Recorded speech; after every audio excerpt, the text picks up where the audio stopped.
Entendes o que estás lendo? O podcast que te leva através das páginas da Bíblia, livro por livro, capítulo por capítulo. Uma exposição bíblica emocionante. Aperte os cintos e embarque comigo nesta viagem.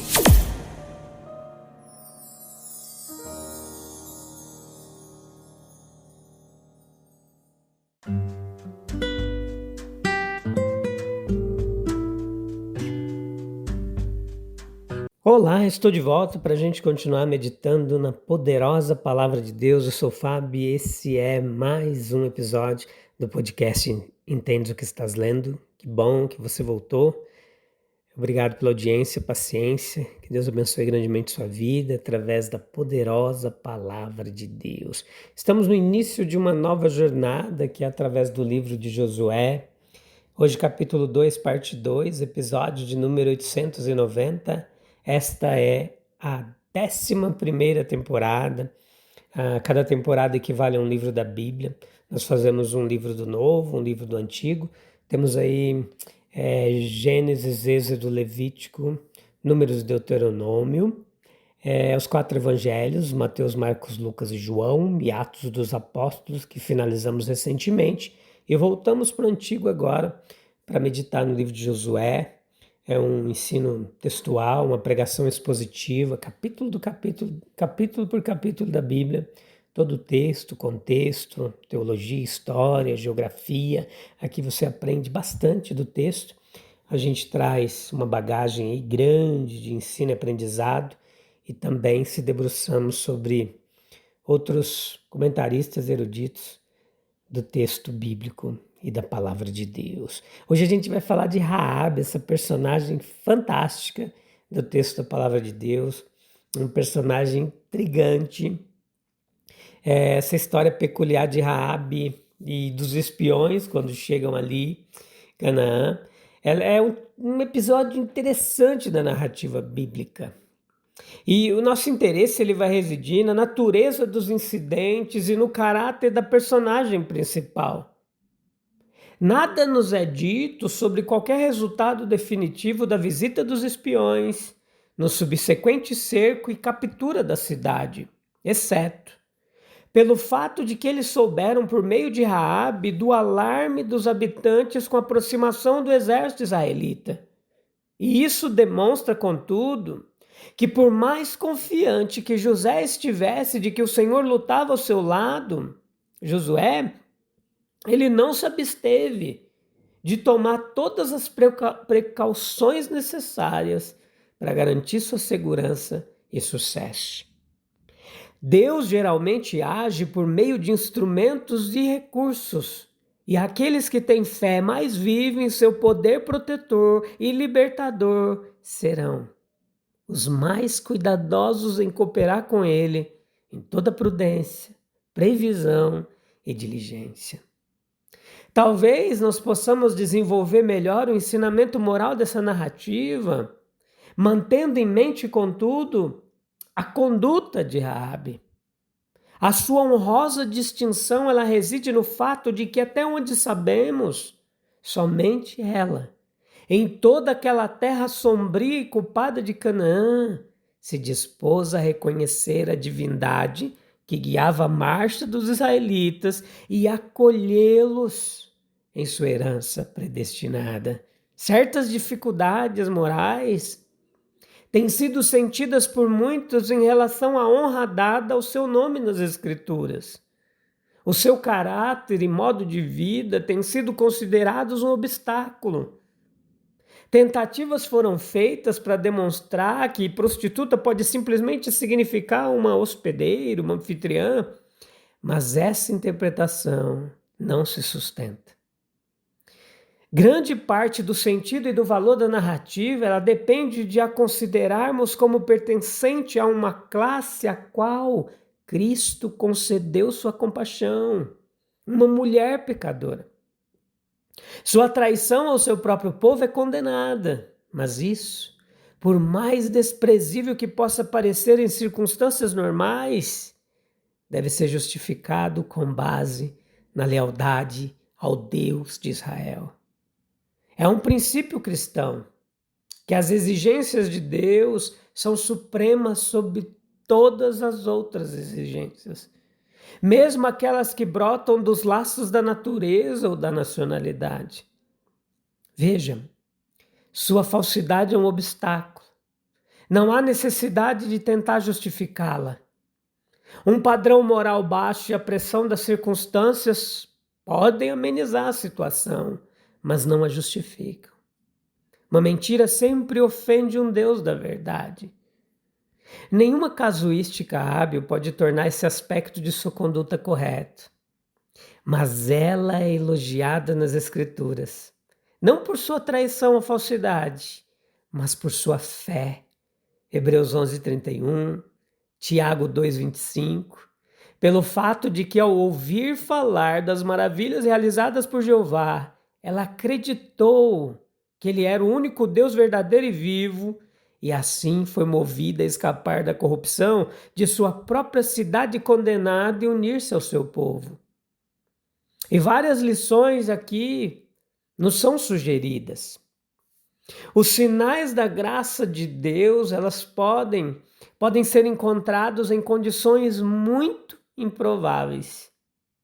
Eis um vislumbre de luz em meio à densa escuridão, uma receptividade às impressões divinas onde menos se esperaria. O relato dos sucessos de Israel dificilmente poderia por si só tê-la produzido. E nela, esse relato despertou a fé e o desejo por uma vida mais pura, mas em seus vizinhos despertou a imprudência do desespero. Motivou a buscar libertação, a eles apenas os tornou mais propensos à sua condenação. Por que essa diferença? Aqui nós observamos a atuação secreta do Espírito do Senhor, que prepara as almas dos homens para revelações mais elevadas da verdade. Deus direcionou os espiões à sua casa porque primeiro colocou em seu coração a vontade de recebê-los com bondade. Assim mesmo, nos mais vis e degradados, podem existir possibilidades latentes de bem que apenas precisam de um incentivo externo para serem despertadas. Deus muitas vezes está mais perto dos homens e eles estão mais perto do reino do que supomos.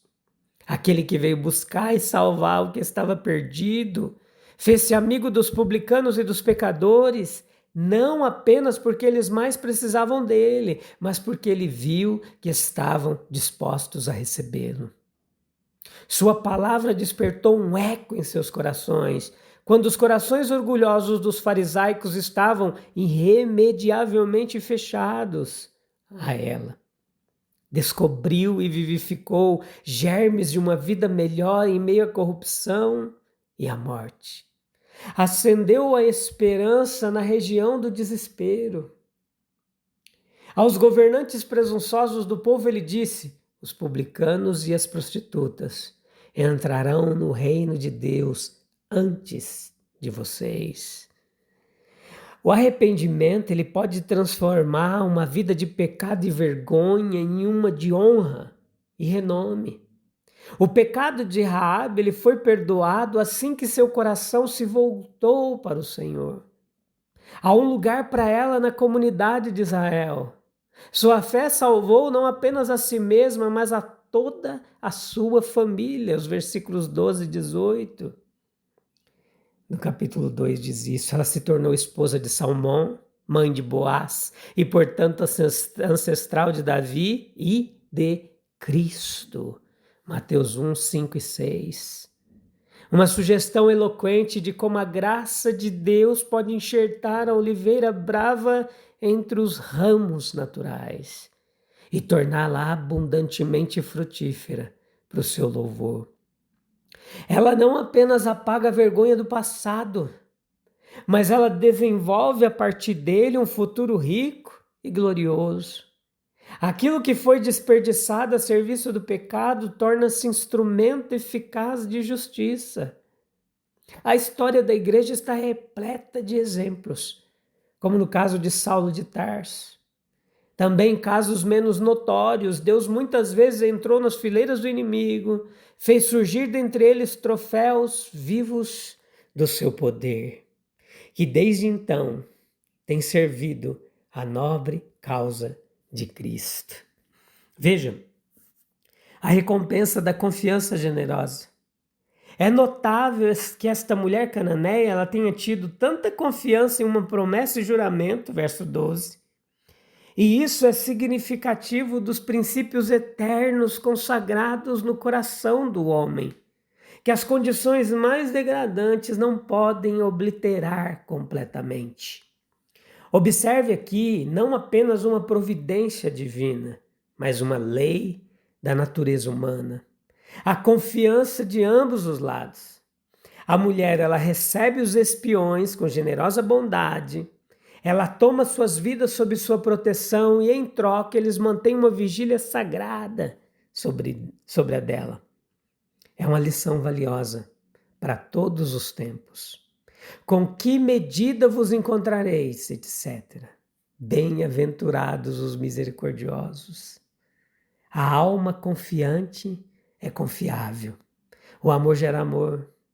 Por um homem bom, alguns até ousariam morrer. Qualquer qualidade nobre que você aprecie e exemplifique na prática tem o poder de despertar algo semelhante nos outros. Ela se propaga, se multiplica e essa é sua recompensa. Na libertação dessa família cananeia da destruição da cidade condenada, nós vemos um tipo da salvação do Evangelho.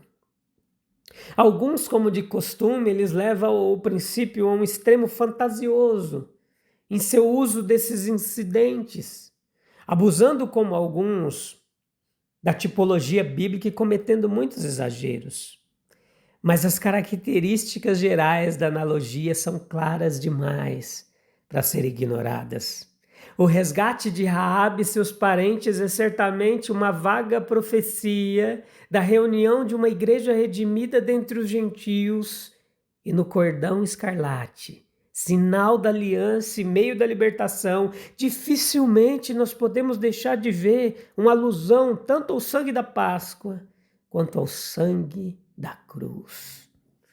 Quão abençoada a segurança daqueles que estão sob a proteção desse sinal sagrado, desse verdadeiro sinal. No dia da ira e da revelação do justo juízo de Deus, com que alegria erguerão suas cabeças, sabendo que sua redenção está próxima. A história da fuga dos espiões israelitas com a ajuda de Raabe, a prostituta, e a recompensa que ela recebeu por seus serviços, poupando sua vida quando todos os seus conterrâneos pereceram, apresenta muitas dificuldades morais para a gente. Ajudar os inimigos da própria pátria é um ato severamente e justamente reprovado por todas as nações. Aquilo que é em si mesmo mal não pode ser transformado em bem simplesmente por ser feito por uma boa causa. Nós devemos, portanto, ter cuidado para não exaltar o erro cometido por Raabe, mas ao mesmo tempo, nós devemos reconhecer que ela foi motivada por um propósito mais nobre do que o de garantir sua própria segurança. A fé no Deus verdadeiro havia se apoderado daquela alma ignorante. Ela ouvira falar dos milagres pelos quais Israel fora libertado do Egito, conduzido em segurança através dos perigos do deserto, e ela diz: ouvimos como o Senhor secou as águas do Mar Vermelho para vocês quando saíram do Egito, e o que vocês fizeram dos 2 reis amorreus, etc. Fica claro, então, que os cananeus sabiam o suficiente para reconhecer com Raabe que o Senhor, Deus de Israel, era Deus em cima nos céus e embaixo na terra. Portanto, que estavam pecando por ainda se apegarem aos seus falsos deuses, cuja adoração era uma abominação para o único Deus vivo e verdadeiro. Não se pode negar, portanto, que Raabe ela deu uma prova de fé na escolha que fez entre o seu próprio povo e o povo de Deus. É apenas esse aspecto de sua conduta que é elogiado na Epístola aos Hebreus, capítulo 11, verso 31. Devemos ter cuidado.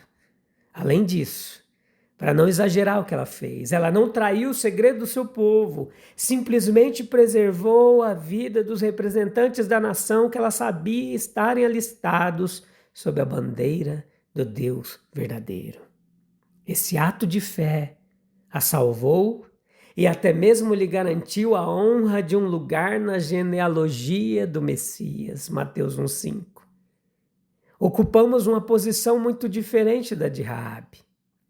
Não pode surgir em nosso caso tal conflito entre o dever para com a pátria terrena e o dever para com a pátria celestial, porque as armas da nossa guerra não são carnais, mas espirituais. Então que tenhamos a fé de Raabe, que nos apeguemos firmemente a essa confiança, especialmente em vista dos grandes conflitos que temos pela frente, entre o capitão de nossa salvação e um mundo incrédulo. Não temos nós tanto em que depositar nossa fé. Aliás, muito mais do que Raabe tinha nas grandes vitórias do passado. Somos os soldados de um general que disse: tenham bom ânimo, eu venci o mundo. João 16:33. Ter confiança na vitória é já tê-la conquistada. Meus queridos, a história de Raabe, ela revela que Deus age com graça soberana em lugares improváveis. E a sua fé, ainda que imperfeita, levou a escolher o Deus vivo, romper com o passado de culpa e ser integrada ao povo da promessa. Não são seus erros que a Escritura exalta, mas sua confiança no Senhor, que transforma vergonha em redenção e faz da fé o caminho da salvação. Até que ponto estamos dispostos a confiar em Deus quando a fé nos chama a romper com o nosso passado? Reconhecemos que a graça de Deus pode florescer onde menos esperamos, inclusive em nós mesmos. Tudo isso é bom para a gente refletir.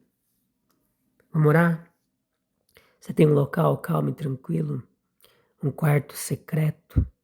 Um lugarzinho, nem que seja na sua mente, para a gente falar com Deus? Então vem comigo. Senhor Deus, que revelas tua graça em meio à escuridão. Ensina-nos, Deus, a ter a fé de Raabe, uma fé que te reconhece como o único Deus verdadeiro e se entrega a ti, mesmo em meio às imperfeições. Alcança-nos com tua misericórdia, redime nosso passado, faz de nossa vida um instrumento para a tua glória, que confiemos na vitória que já nos deste em Cristo. Amém, amém e amém. É isso. Por hoje a gente fica por aqui, mas eu volto, se Deus quiser, e a gente sabe que Ele quer. Um abraço, até breve. Deus abençoe. Tchau, tchau.